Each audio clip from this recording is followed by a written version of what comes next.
Everybody says that they want to get better at rank play, right?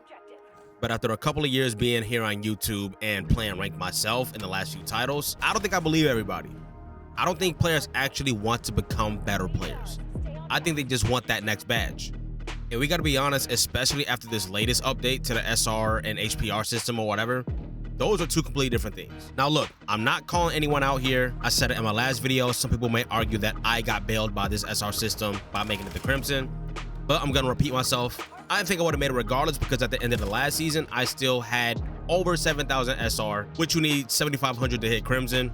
You get what I'm saying. I think I would have hit it anyway regardless. And a lot of the stuff that we're gonna touch base on in this video, I've done too, no doubt about it. I've won games where I played awful, but the only thing I cared about was seeing that little bit of SR go up. And I've also lost some games where I've played some of the best Call of Duty I've played ever damn near, and still walked away so tight because my SR went down. And in situations like that, you gotta admit that you're kind of just chasing validation, not even really improvement. And look, we are kind of conditioned to think that SR is the goal, right? And that's one of the reasons why the devs went ahead and put this thing in place where if you're getting carried, you're essentially only gonna get 20 SR. That's one thing. And another thing is avoiding solo queue because it feels risky or whatever. At the beginning of Black Ops 7, I had multiple buddies telling me, yo, you gotta solo queue. And they weren't saying like only solo queue, but they were pretty much letting me know you learn more than you might think when you solo queue. And that's true. Solo queuing itself single-handedly made me pay a lot more attention to my minimap, because I know you guys know your solo queue teammates don't talk, man. Like the only real info you have a lot of the time is paying attention to the minimap and the kill feed. And I mean, some folks might even want to go ahead and just try to play easier lobbies, right? And this isn't for people that just happen to play with people that are lower ranks than them. Like let's say right now I'm Crimson 1 and I have a buddy that's in Plat. I don't think he belongs there, but I've been telling him all week, yo, we got to get you to Diamond so we can at least duo queue, because obviously Crimson and Platinum, with that Diamond gap in the middle, that's skill restrictions. But anyways, kind of like I was saying, like sometimes it just happens that you're playing with somebody that might be a lower rank than you, but what's gonna hinder you actually getting better at the game is actively seeking out people that you might think may give you easier lobbies. And again, keywords there, might think, because ultimately the MMR is going to go ahead and try to stick you with the players that match up to the person in that party with the highest MMR. Sometimes it doesn't always work like that, but at the end of the day, let's say if you're trying to 4-stack, right? You got 3 diamonds and then you pick up a gold who is an honest gold. I'm not talking about somebody that's like on their way out of gold easily, or somebody that's on a smurf. I'm talking about a player you know is genuinely a gold, like one of those golds that literally only play 2 or 3 games and then get off and then go watch Love Island. Those kind of golds.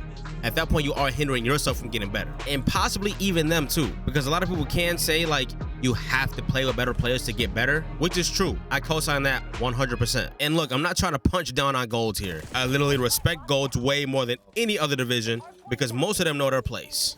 Just for shits and gigs, we're just gonna call them like Love Island golds. If you're playing with like a Love Island type gold because you think you're gonna get easier lobbies, you might gain some SR, right? But you're not getting better at the game, because winning doesn't automatically mean that you're improving. Sometimes you're literally just protecting that number. And again, look, I've been there, no doubt about it. You're really just getting better at protecting your SR, I guess. Now, I mean, this was actually a few days ago. I wasn't having the greatest night, but I had some shooters on my squad, right? You know, it was definitely one of those like 1.0 nights for me. I maybe even dropped like a 0.83 or something like that. And yes, I gained plenty of SR, right?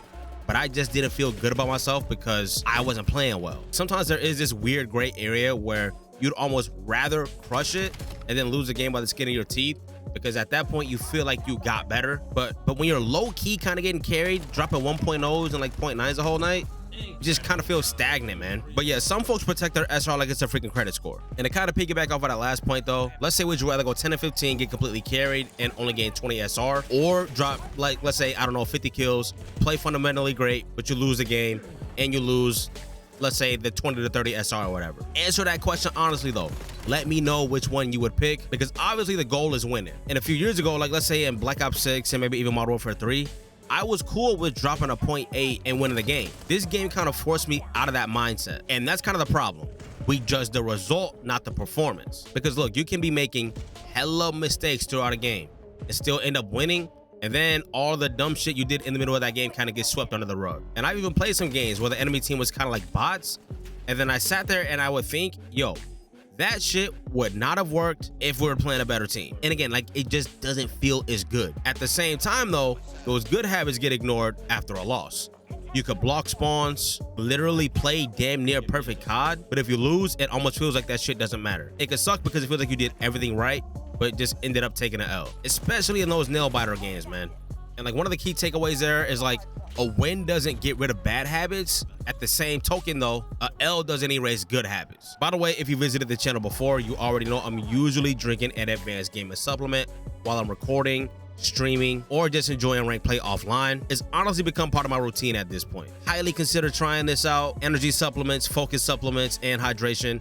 Use code NERVS10, NRVS10 for anything you want to cop off of the Advanced GG store. Now, this next point might literally be the biggest one on the list.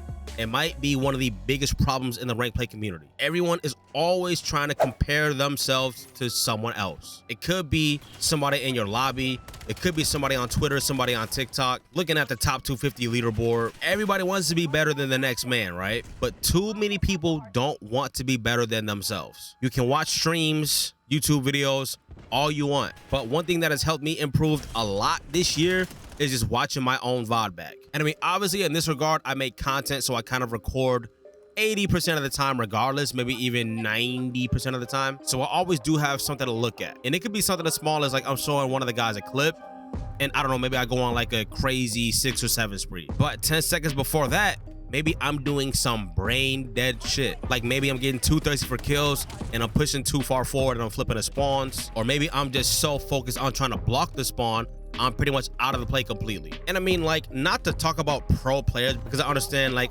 most of us are probably freaking 9-to-5ers to a certain degree. They kind of just come home and play ranked to scratch our competitive itches, men, right? But regardless, it does feel better to get better at stuff. But pro players watch VOD a lot because it literally helps them get better. And it's not like they're just brainlessly watching the VOD. They're actually combing through everything. And like I said, a lot of the times I'll show my buddies highlight reels, right? But you kind of have to highlight the lowlights. I know that's an oxymoron, but again, you do something stupid before you get that nasty 3-piece. Do something dumb like trying to chow somebody across the map with a submachine gun. Pause it and you be like, yo, what was I doing right there? Did I really think that that was gonna work? Probably not. And that's just one example. When you could do that 3, 4, 5, 6 times, pick one to focus on, and then you could probably go ahead and lock that in and make sure that shit doesn't happen again. Because one problem that I had when I first started playing ranked in Black Ops 7, so focused on blocking spawns that my score per minute was so low. Like I hardly had any engagements. And I mean, even the gameplay you're watching right now is not the most flattering.